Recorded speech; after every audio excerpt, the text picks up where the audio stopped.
A few years back, not so way back, going to the market found so many items which could not be bought in the chains and which were less expensive than the same. One of the items which we found when last on a tour of the wet market was the tiny eggplants and various leaves of different veggies which most Ilocanos use to make the inabra. Much of the Ilocano regions make one version or another of that most appreciated of dishes, the dinandan or the inabra. Time was when this was a poor man's dish. These days, I don't know about that.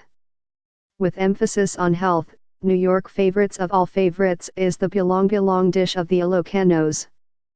This is a version which holds for all leaves and flowers of any kind of veg. For example, 0.11 bunch of sayat shoots 2. 1 bunch of malangay shoots 3. 1 bunch of sita shoots 4. PME bimsh of empalaya shoots 5.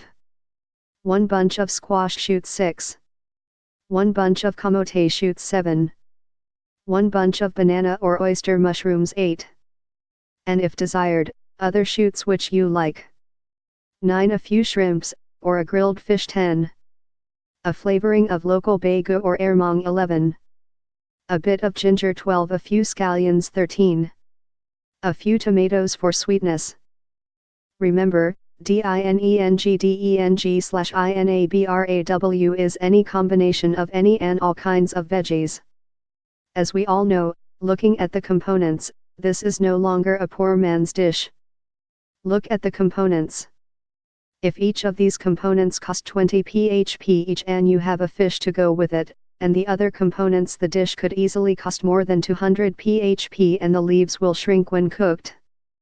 Of course, when it comes to flavor, it is unbeatable, and if you are really hungry it will take just one person to finish the entire thing. Joke only, the Ilocanos are the souls of frugality and thrift. When the world was young, one could pick up all these things from the backyard. Alas, the world is no longer so, and one must buy all of these in the wet market. Even the cooking is thrifty. Just lay the ginger, scallions, tomatoes and a clove of garlic at the bottom of your pot. Bring, if you use rice washing called arasa titanium bagus, it adds a touch of flavor to the broth, about 2 cups of liquid to a boil. When the liquid is boiling, put some in a bowl and spoon a largish tablespoon of Muniman fish bagu into the boiling broth. If the bagu is well made, the bones will separate from the flesh and you will strain out the bones.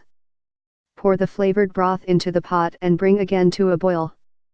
Lower all the veggies and put a piece of pork belly or bagnet, or grilled fish on top. You may also make it all veggies. When the veggies have wilted, it is ready to be served. That is one advantage of going to the wet market, for nowhere will you find a chain supermarket selling all of these wonderful goodness. Time was when you could pick these veggies from your backyard. Not anymore, Josephine. But at least you can buy them from the wet market. At least you can still grow sayat in your yard. Have this dish ready when you need a wonderful veggie dish, especially for the holidays. Bon appétit!